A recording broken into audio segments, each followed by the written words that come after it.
Went to the water, but the water was cold. God's gonna trouble the water. It chills my body, but not my soul. God's gonna trouble the water. Wade in the water, wade in the water, children, wade in the water. God's gonna trouble the water. God's gonna trouble the water. God's gonna trouble the water. Wade in the water. Wade in the water, children. Wade in the water. God's gonna trouble the water. Who's that yonder dressed in white? God's gonna trouble the water. Must be the children of the Israelites.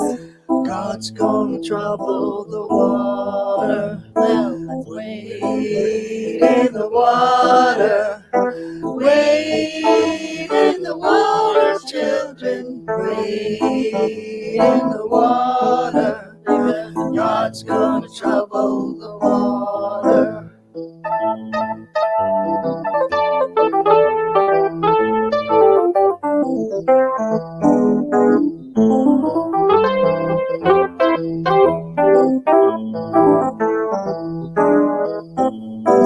Who's that yonder dressed in blue? God's gonna trouble the water. It must be the children that's a coming through. God's gonna trouble the water. Wade in the water. Wade in the water, children. Wade in the water. God's gonna trouble the water. You don't know that I've been redeemed. God's gonna trouble the water. See the Holy Ghost that's coming for me. God's gonna trouble the water. Wade in the water. Wade in the water, children. Wade in the water. God's gonna trouble the water. And if you get there before I do, God's gonna trouble the water. well, tell all my friends I'm a coming too. God's gonna trouble the water. Wade in the water. Wade in the water, children. Wade in the water. God's gonna trouble the water. God's gonna trouble the water. God's gonna trouble the water.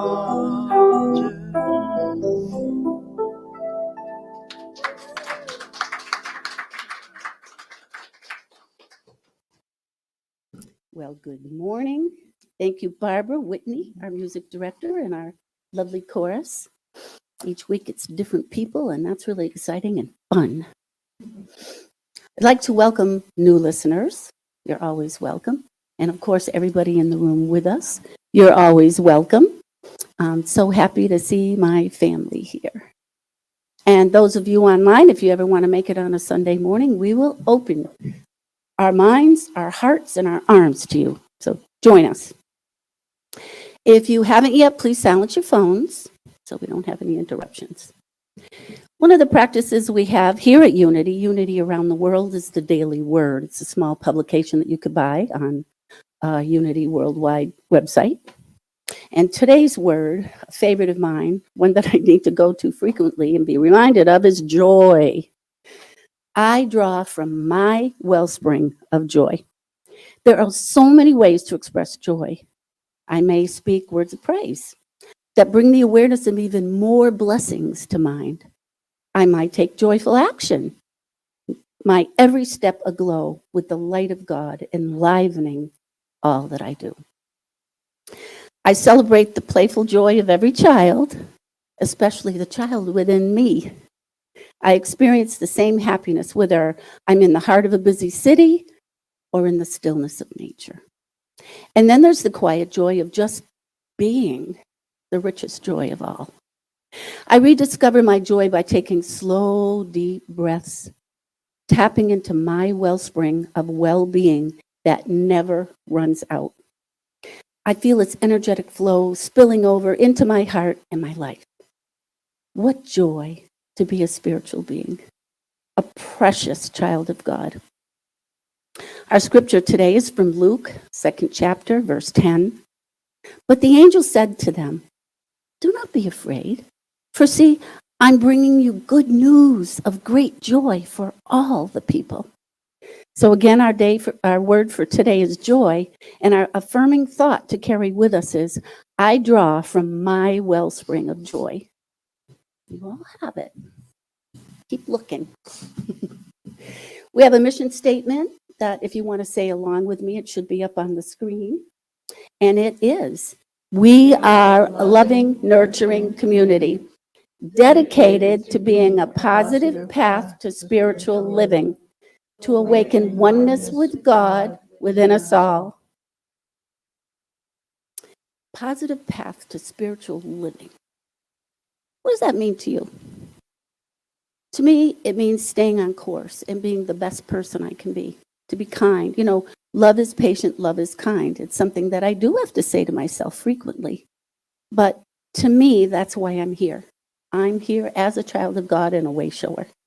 So that's what that means to me. Maybe you can think about what it means to you in your daily life. We have a lot going on. Our community is just bursting with activity these days. It's so fun. So the first Monday of each month, which April will be April 3rd at 7 p.m., Charlie Richard will do a virtual meditation on Facebook Live, and it'll be around the theme of Easter. It'll be Preparing Heart. We also brought live the Sunday service on YouTube, on our own YouTube channel. So you type in Unity of the Seacoast in the search button. But actually, we have designed the web page now, unityoftheseacoast.org, where if you go down, you can tap on YouTube, get the Sunday service, tap on Facebook, get the Sunday service live, and it's nice. I mean, I knew how to get it to it all the other ways, but this is just so easy. So, and while you're on the website, either waiting for the service or kind of poking around, you can see the weekly announcements, and all of our talks are archived there. So if you happen to miss a Sunday, or if there's one you'd like to think about more or whatever, you can just go on and watch it again. And on that front page is also our donate button. We are a nonprofit. The only way we are able to have the space, have our minister, have the meals, and have everything is if everybody pitches in. Prosperity laws through Unity say time, talent, treasure. So monetary donations, yes, of course, are always needed. We have bills to pay. But also, if you have time to volunteer, we have people that make the coffee, people that bring food, people that set up, break down, and that is just as much a tithe as green stuff. Time, talent. If you have a talent, if you're particularly good at organizing, if you like to clean, if you like to cook, if there's anything you can offer to us, that's what makes a community. The strength of the community is participation. So we all pitch in. If the donate button doesn't please you, of course, you can mail a check. And our mailing address is Unity of the Seacoast, the McConnell Center, at 61 Locust Street in Dover, 03820, and we are in Suite 246. And we have our Meetup app now that you can go on. I really like that. I get all the notifications, and all you do is boop, accept on the red button, and you're in. So we have a lot coming up through our Meetup group as well. So if you're missing anything, it's because you're not looking. We're everywhere. On April 2nd, Tom will be looking at the meanings of Maundy Thursday and Good Friday. This is sort of the wrap up towards the Easter. Amazing stories, really interesting history there. On April 9th, we'll have our Easter service. And will we be having Easter dinner afterwards? Okay. So we'll have food, as always. That's one thing we're really good at here, is food. On the 23rd, Tom will be taking the week off, and we will have the joy of special guest Amy Joslin, who is a friend and a joy. She's a wonderful speaker. She's a unity leader as opposed to a minister, but she is well versed. And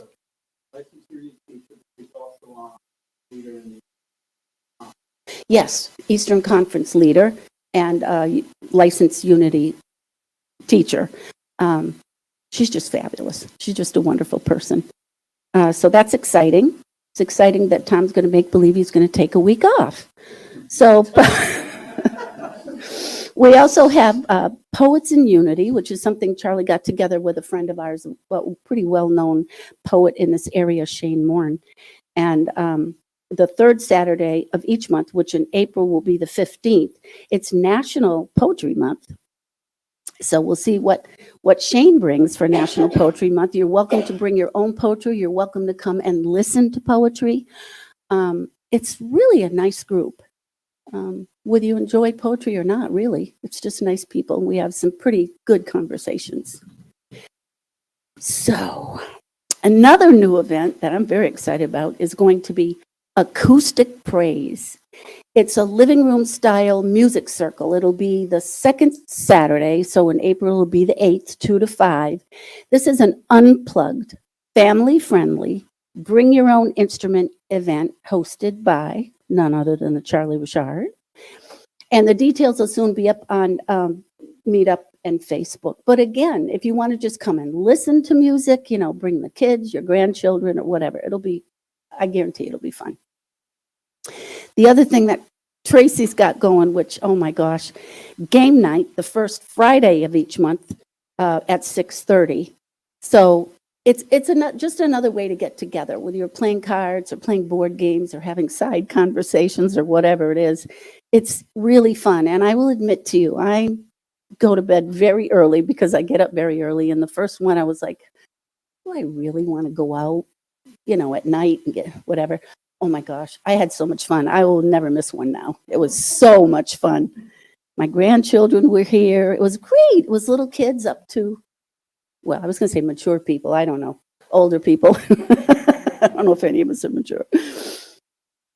And so if you have cards or games that you prefer, bring it. We'll get some people to play with you. And here's another great thing. Our third year, I'm so excited about this.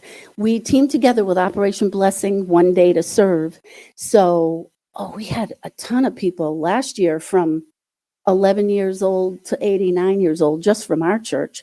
And other churches and other community groups get together. And we do cleanup in Portsmouth. It's so fun. You're right in the neighborhoods. The neighbors come out. And I know a number of you have already done that. So Tracy's telling me to hurry up. I'm talking too much. Okay. So anyway, that'll be on April 29th. And you just Google Operation Blessing, go on the events page, and you can register there. Or if you have any questions, Tom and I can both answer them. Actually, Charlie can too. We're having a yard sale. It's your fault, Tracy. You planned all these things. We're having a yard sale on June 3rd. We're planning one. So she's setting up a committee. Tracy's setting up a committee. We'll get people together and figure out how to sort that out. It's scheduled for June 3rd. If it rains that day, it'll be June 10th. And now we can do an express lane namaste because I'm running too long. You're good on time. Okay, thank you. Okay. So we actually have done this at 55 miles an hour on the highway on the Spalding Turnpike. Rachel and Mike were driving by us and we went, namaste. That's really good. Well, we'll take a deep breath and do a true open-hearted namaste with each other and with you at home. So put your hands in prayer position. Look deep into someone's eyes and greet them.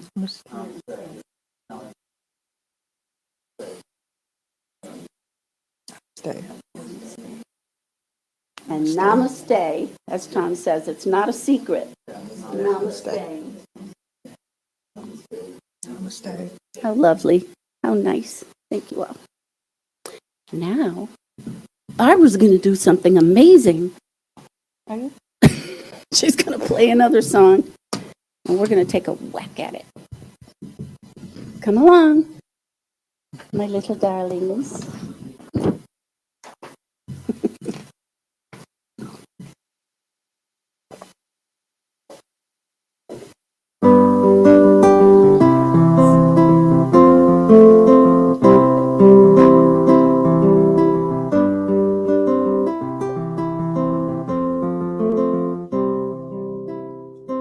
As I went down to the river to pray, studying about that good old way. Who shall wear the starry crown? Good Lord, show me the way. Oh, sisters, let's go down, come on down. Oh, sisters, let's go down to the river to pray. As I went down to the river to pray, studying about that good old way. Who shall wear the robe and crown? Good Lord, show me the way. Oh, brothers, let's go down, come on down. Oh, brothers, let's go down to the river to pray. As I went down to the river to pray, studying about that good old way. Who shall wear the starry crown? Good Lord, show me the way. Oh, fathers, let's go down, come on down. Oh, fathers, let's go down to the river to pray. As I went down to the river to pray, studying about that good old way. Who shall wear the robe and crown? Good Lord, show me the way. Oh, mothers, let's go down, come on down. Oh, mothers, let's go down to the river to pray. As I went down to the river to pray, studying about that good old way. Who shall wear the starry crown? Good Lord, show me the way.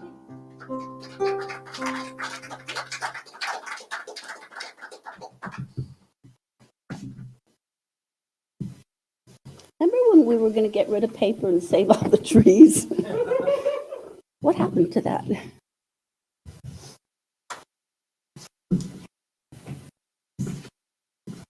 Okay.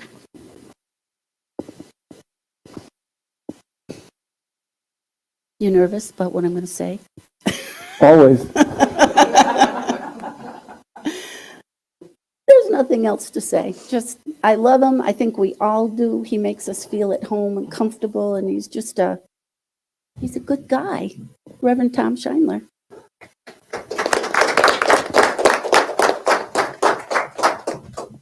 Thank you. I know the quality at home of the sound is better, but it does not grasp what it sounds like to hear that choir. Both songs, just amazing. And I'm going to ask a request. Instead of the peace song, can we do that song, Down to the River, again? I just love it. Heard it briefly in the office while I was doing it, and then just now, and it's just a perfect song. So is that okay with the choir and everyone? Oh, yeah. All right. I humbly thank you guys. So this week's book that I'm studying is Isaiah.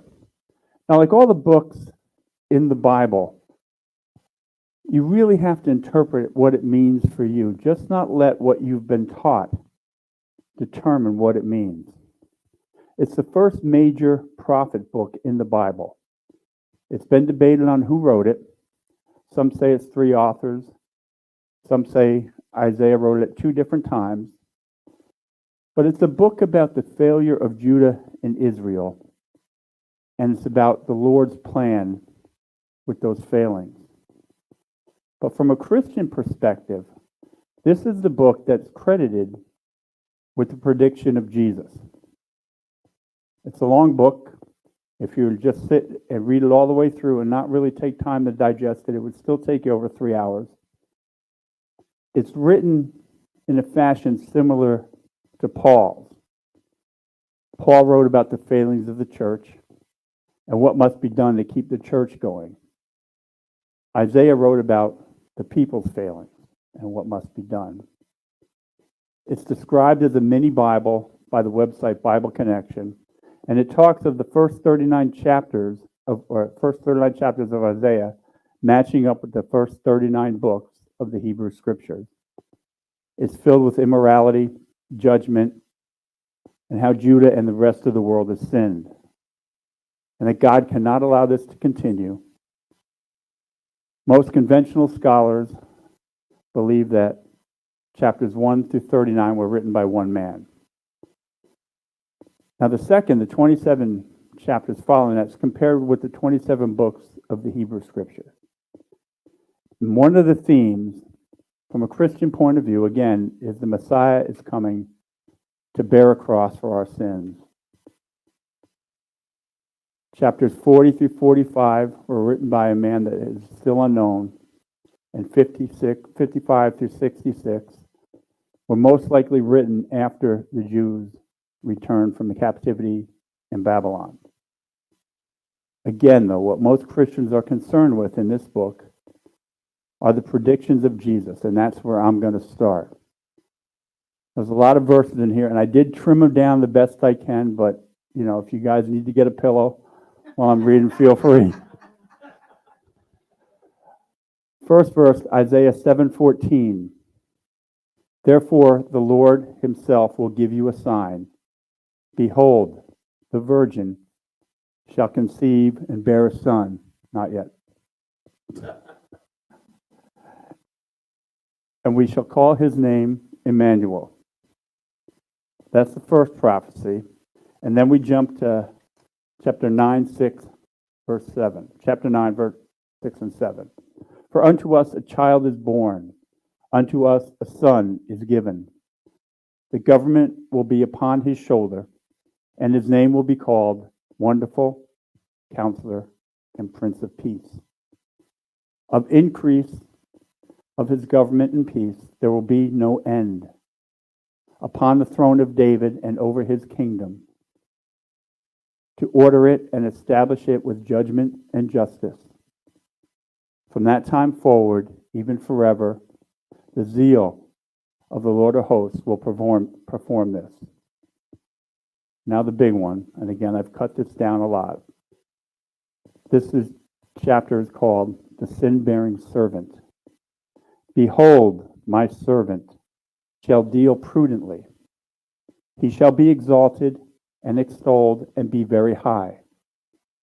Just as many were astonished at you, so his visage was marred more than any man, and his form more than any of the sons of men. So he shall sprinkle many nations. Kings shall shut their mouths at him. For what they had not been told, they shall see, and what they had not heard, they shall consider. He was despised, and we did not esteem him. Surely he has borne our griefs, carried our sorrows. Yet we esteemed him stricken, smitten by God, and afflicted. But he was wounded for our transgressions. He was bruised by our iniquities. The chastisement of our peace was upon him, and by his stripes we are healed. All we, like sheep, have gone astray. We've turned everyone to his own way, and the Lord has laid on him the iniquity of us all. He was oppressed, and he was afflicted, yet he opened not his mouth. He was led as a lamb to the slaughter, and as sheep before the shearer is silent. So he opened not his mouth. He was taken from prison, and from judgment. And who will declare his generation? For he was cut off from the land of the living. For his transgressions of my people he was stricken. Yet it pleased the Lord to bruise him. He has put him to grief. When you make his soul an offering for sin, you shall see his seed. He shall prolong his days, and the pleasure of the Lord shall prosper in his hand. He shall see the labor of his soul and be satisfied, for he shall bear their iniquities.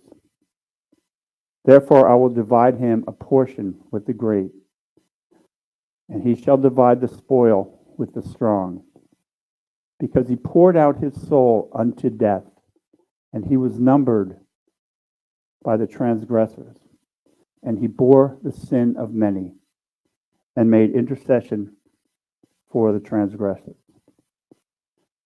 Now that's some pretty amazing work, pretty amazing predictions. Now, is it the prediction of Jesus or not? Well, that's up to you guys to decide. There are many people and religions that do not believe this is the predicted Jesus, or at least that he is the predicted Messiah. And here are some of the reasons. He was not a militant type. And some of the prophecies, and many of the prophecies, were not fulfilled. Lions did not lay with sheep. Nations shall not lift a sword against another nation, nor shall they learn war anymore. And he did not create a reign of peace. Another reason is the Messiah was to come from the tribe of Judah, and his lineage must go through King David and Solomon. Now the Begats do their best to make it so, except they're disjointed. And more importantly, they actually trace Joseph's lineage, not Jesus. Finally, another requirement was the Messiah was to gather all the exiled Jews together, and Jesus did not do that. There's also the belief that the Messiah would not be killed. He would triumph over his oppressors. And if he was the Son of God, or was God, that God would not let him be killed, or at least be pleased, as it says in the verses I read from 53.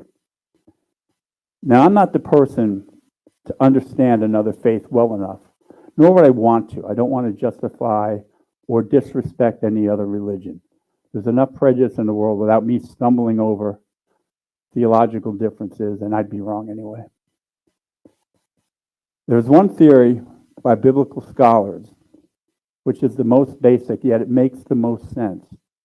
Like the Begats, they were all written to connect Jesus to the past scriptures. The books of the Gospels were crafted in a way to connect Jesus to Isaiah.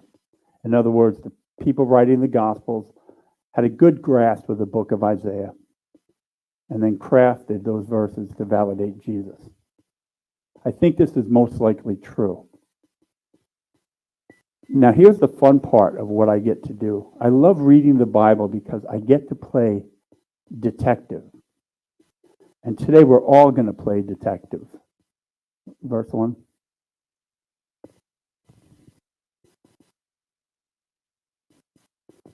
We look at this line. We look at the line, "Behold, the virgin shall conceive and bear a son."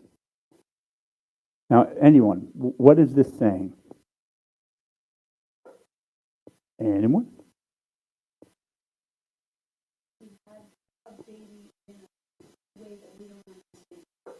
Okay, and what's it not saying?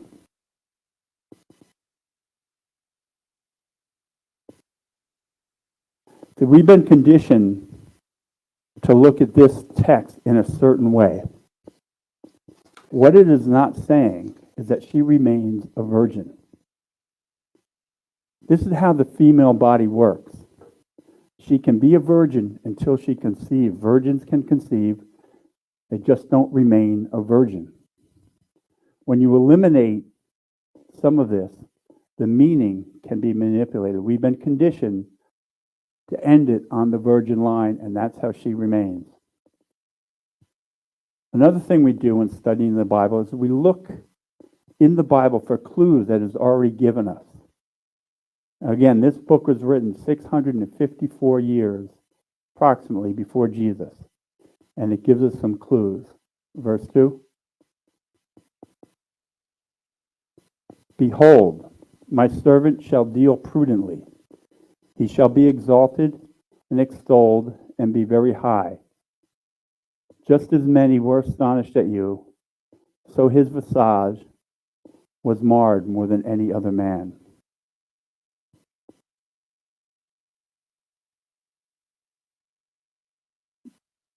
There's a big clue in the last line, and that is was.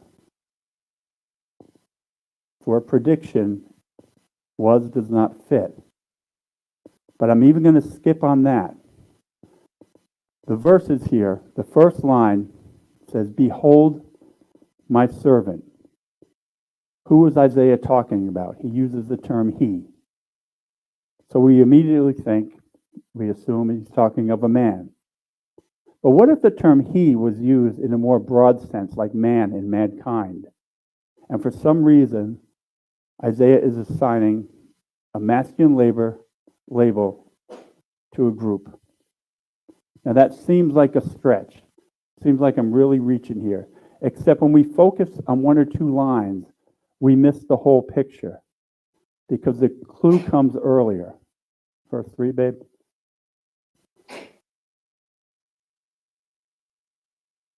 And he said unto me, you are my servant, O Israel, in whom I will be glorified. Who is the servant? Israel.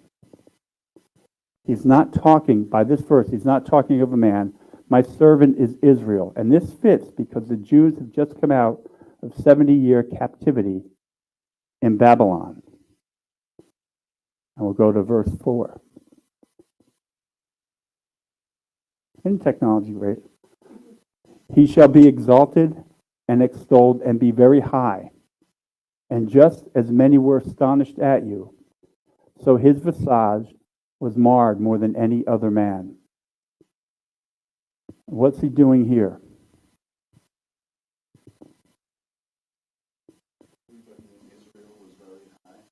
Yeah, that's possibly not it. He's mixing tenses. The first part is a prediction, but it's a prediction of something that has already happened. We've established that he means Israel. So what he's saying is that Israel's image and reputation and perception has been marred. Again, he's not speaking of a man. And that brings us to 53:12, verse 5. He is numbered with the transgressors, and he bore the sin of many. Again, we look at tense, 650 years before the birth of Jesus. If it were a prediction, it would be framed in future tense. These lines only make sense if he's talking about something from the past. Reading the whole book, most of the book is about Israel while under the captivity in Babylon, where they lived with their transgressors, and they were treated badly. When people are held captive, they're actually bearing the sins of those who enslave them. Every evil that goes along with the stealing of a people, Israel bore. And much of Isaiah is tied up in that 70-year history. So what do I believe?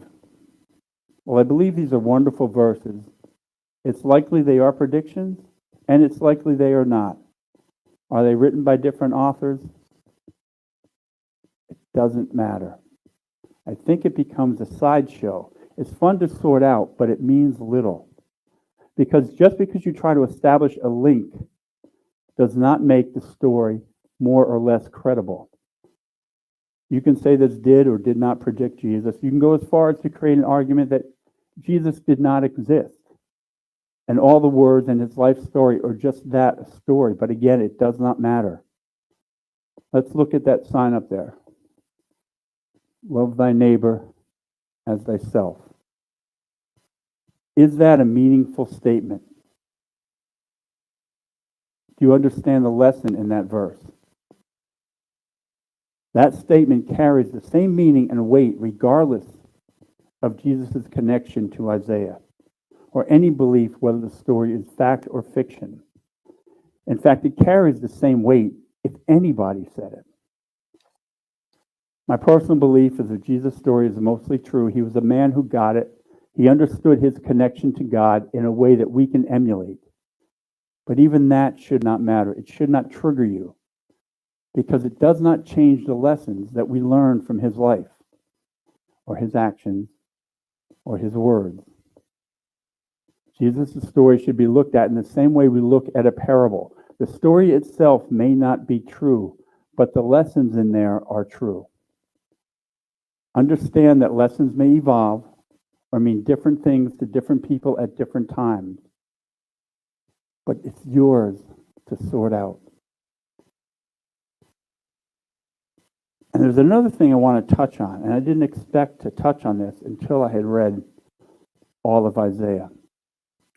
So one of the things I'm really proud of in Unity is its openness to respect anyone. There's equality for all. More than half my classes, my ministry classes, are filled with women, and more than half of the ministers in Unity are women. Now, it's common in the Bible and some religions and society to paint women in a dark light, something less than or second class. Isaiah does something which sadly is too common in the Bible. He uses women in a derogatory way. He does it to describe the condition of a city. Isaiah 1:12, your faithful city has become like harlots or whores. Now, I like to keep aware of the way women are treated in the Bible because it has set the tone that we carry with us today.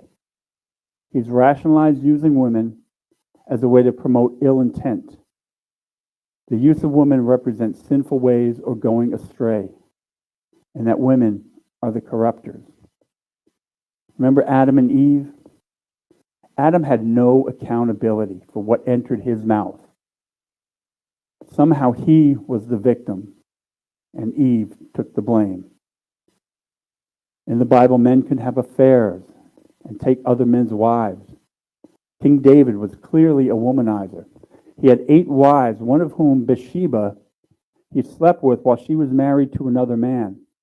She got pregnant. He had her husband sent to the front of the battle to have him killed.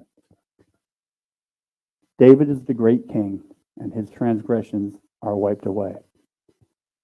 We have to take time to recognize the inequities. Chapter 3, verse 12. As for my people, children are their oppressors, and women rule over them. In other words, corruption and sinful people, corrupted or sinful people rule over them. Women and children represent less than, and they're impure, and they're corrupt. Daughters of something is used to promote that something is evil. He later talks of the daughters of Zion as if to say they are harlots, living for external things and pleasure. He's still talking of Israel, but he uses daughters to convey their sinful ways. Now remember, I'm using the word sin in an old biblical meaning, not the true belief, the true meaning that I believe in for the word. Chapter 4, he talks about the 7 women of Zion and tells of them being filthy. But then later, remember, as he brings in righteousness and justice, it's done in the fashion of a male figure. Although we're still talking about Israel, the use of a male figure represents good, sinless, and strong. Someone who has been marred, whose character has been wronged. Remember when we discovered the use of he, meaning Israel? Could have said she, but it was he. Just like in he shall be exalted and extolled and be very high. Just as many were astonished at you, so his visage was marred more than any other man. The use of this infers that he or she is pure and will be exalted. His character was marred and will be restored. So we need to be careful to make sure our words are not hurtful. We must recognize the way we use words. Make sure they're not used derogatory. We do this with the word gay. We see it in the word woke. When a man is stand up, strong, or outspoken, he's called tough and strong. A woman is called a bitch. Whether we like it or not, these things have become part of our culture and have been for so long. We need to be aware of everything we read and hear, to notice it and to stop it. Just because something was acceptable does not mean that it must remain so. And this includes the Bible. We need to come to terms with aspects of the Bible that do not represent our highest nature, just as we look at our own history, and we need to come to terms with our own history. We can look at metaphysical meanings and such, but we must come to terms with the wording and the way certain things are portrayed. Like all the books in the Bible, search for clues. Study what meanings mean to you and to other people. Some of the strongest characters in the Bible are women, but to see this, you must do the work. Look for the answers that make sense. Trust yourself. Don't overthink it, but really trust your judgment. Do the work, and don't just rely on one verse. Try and understand the whole context. So what do we take from Isaiah? Well, like all the Bible, it's up to you. We interpret meanings to enhance our lives and not to set ourselves up above another. Find what it means to you. Find what each verse says. There's always something to reflect on in Isaiah and in the whole book. One of my favorite lessons is from Isaiah 1, chapter 22. Your silver has become dross, your wine mixed with water. And the reason I like this is because about us before we stray too far. Most verses are about after we've gone off the deep end. But this is about catching ourselves early. Dross means impure. Silver is still silver, even after it has become impure. Wine is still wine, even after it's become impure. They still retain the qualities of silver and wine, yet they are reduced. We can compare this to our thoughts, our actions, and our deeds. We are basically our best selves, but we let little things come into us that do not truly fit our nature. Water is not bad, but it does not fit with the nature of wine. This is us when we begin to rationalize our actions or thoughts. We use arguments that are not necessarily bad to create a scenario, and we create a scenario that what we're doing we think is the best. We make our actions appear bigger and better than they are. This line that Isaiah is telling us is to identify our rationalizations before they get big and change our nature. It calls us to recognize ourselves before we completely dilute ourselves. It's the fifth principle. It's not enough to know, we must do the work. The overall message of Isaiah is the calling out of the people of Israel, that God delivers us from that which keeps us trapped. We are in bondage to the way we act and think and the way we treat others, and that God is our only reliable help, and that God is our only reliable identity. Now, we often identify with what we do, but we can't rely on that. You've heard me say this before. I'm a guitar player. But if I were to lose my hands, would I still be a guitar player? The only label that endures is that I am a child of God. Isaiah uses lots of words to describe this. We stray from God or source or whatever your best nature functions on.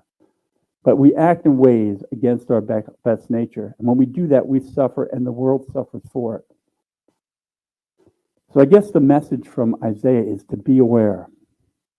Be aware of that which doesn't matter that which is a sideshow or a distraction.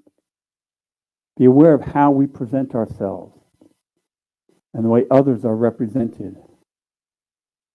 To be aware of our own identity and our own actions.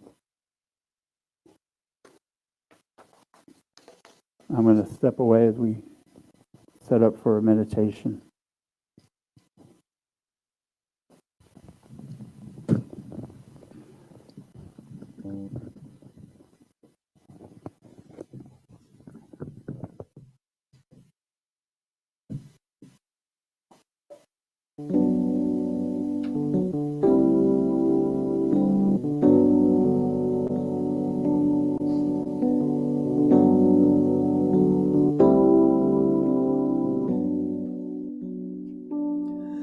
I'm quiet, I'm calm, I'm at ease.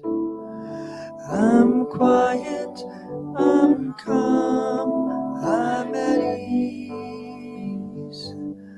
Right here and right now, I'm at peace with myself. I'm quiet, calm, I'm at ease. I'm quiet, I'm calm, I'm at ease. I'm quiet, I'm calm, I'm at ease. Right here and right now, I'm at peace with my friends. I'm quiet, I'm calm, I'm at ease. I'm quiet, I'm calm, I'm at ease. I'm quiet, I'm calm, I'm at ease. Right here and right now, I'm at peace with my world. I'm quiet, I'm calm, I'm at ease.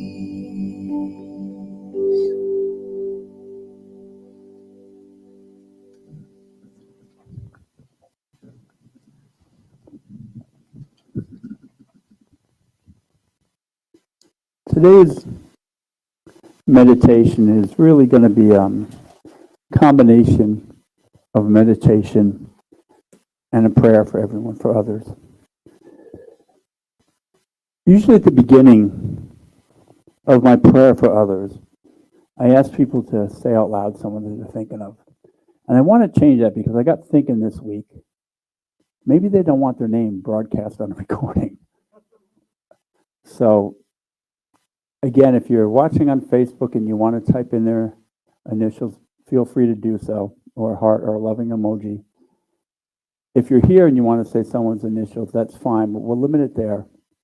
If there's someone you want on the prayer list, give me a message or drop it in the prayer box or send it to Charlie, and we will make sure that it gets prayed for at Silent Unity and the prayer service that I join on Wednesdays.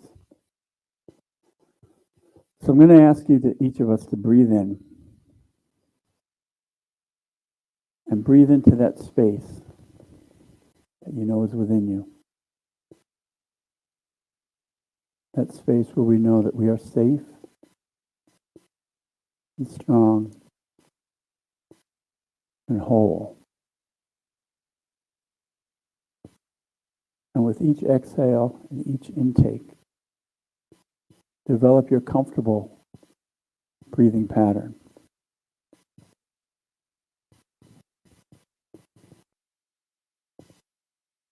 And as we pray, we realize there's only one power and presence in our lives and the universe. God the good and great omnipresence.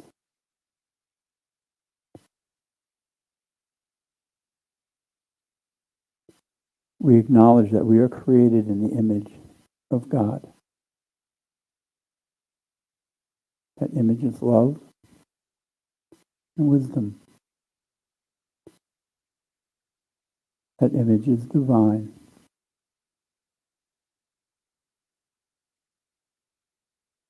That image emanates from within us outward.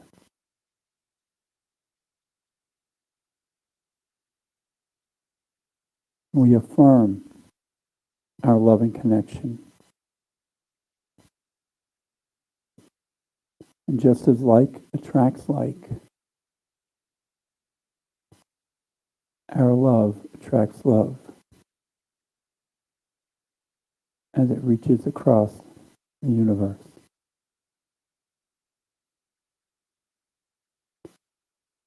We send our healing, our wholeness, our love, and our strength from that divine space outward.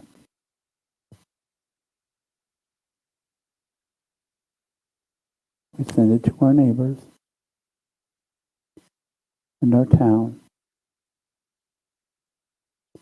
We send it to our family and our friends, to those we know and those we do not know. We send our prayers to our leaders, local,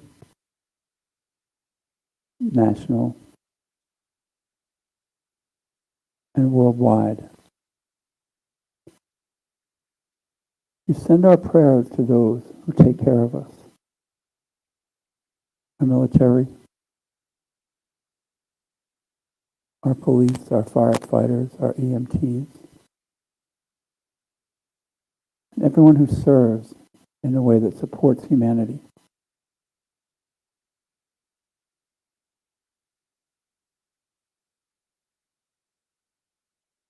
We send this energy to those who struggle with illness, depression, addiction, fear, homelessness, and hunger. To those who struggle with loss and isolation.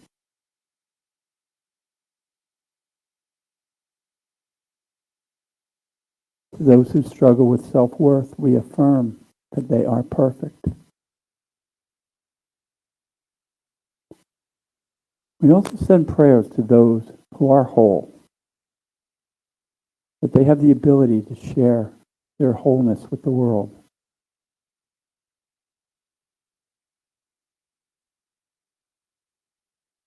And again, to everyone we know, and those that we do not know, we affirm their wholeness, their health, their strength, and their love. We see each one bathed in healing light.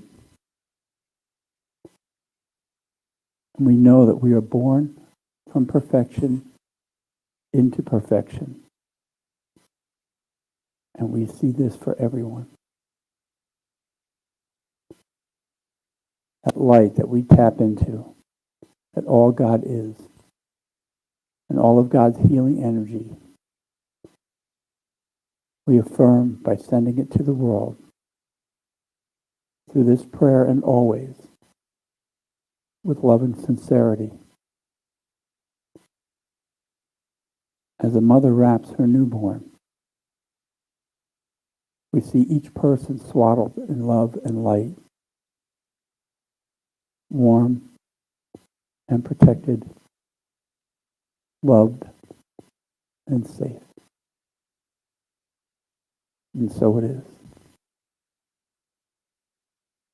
I invite you to come back to me.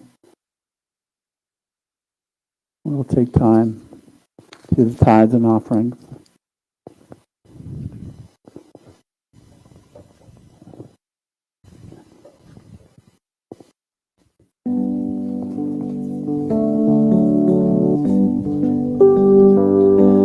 Won't you look down on me, Jesus? You've got to help me make a stand. You got to see me through another day. My body's aching, and my time is at hand, and I won't make it any other way. Oh, I've seen fire and I've seen rain. I've seen sunny days that I thought would never end. I've seen lonely times when I could not find a friend, but I always thought that I'd see you again. I've been walking my mind to an easy time, my back turned towards the sun. Lord knows when the cold wind blows, it'll turn your head around. These hours of time on the telephone line talk about things to come, sweet dreams and flying machines and pieces on the ground. Oh, I've seen fire and I've seen rain. I've seen sunny days that I thought would never end. I've seen lonely times when I could not find a friend, but I always thought that I'd see you again. I'd like people to take their hand and put it over the heart and repeat the prayer of tithes and offerings with me. Divine love, as me, blesses and multiplies all that I am, all that I have, all that I give, and all that I shall receive. So it is. Amen. And we'll close this out with the prayer of protection. The light of God surrounds me. The love of God enfolds me. The power of God protects me. The presence of God watches over me. Wherever I am, God is, and all is well, and we are richly blessed. Great. I thank everyone, and we'll do a redo of that song. Awesome. If we can, I'm okay with that.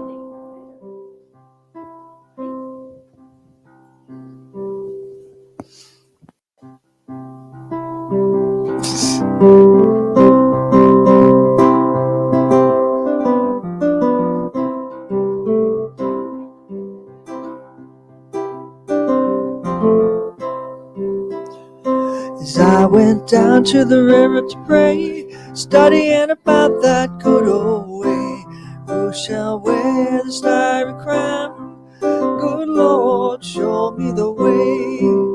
Oh, sisters, let's go down, come on down. Oh, sisters, let's go down to the river to pray. As I went down to the river to pray, studying about that good old way, who shall wear the robe and crown? Good Lord, show me the way. Oh, brothers, let's go down, come on down. Oh, brothers, let's go down to the river to pray. As I went down to the river to pray, studying about that good old way, who shall wear the starry crown? Good Lord, show me the way. Oh, fathers, let's go down, come on down. Oh, fathers, let's go down to the river to pray. As I went down to the river to pray, studying about that good old way, who shall wear the robe and crown? Good Lord, show me the way. Oh, mothers, let's go down, come on down. Oh, mothers, let's go down to the river to pray. As I went down to the river to pray, studying about that good old way, who shall wear the starry crown? Good Lord, show me the way.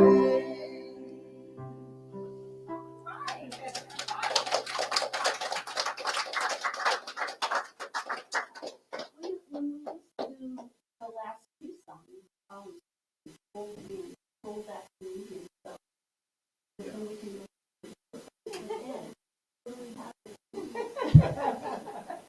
work on that. Tell me what you got.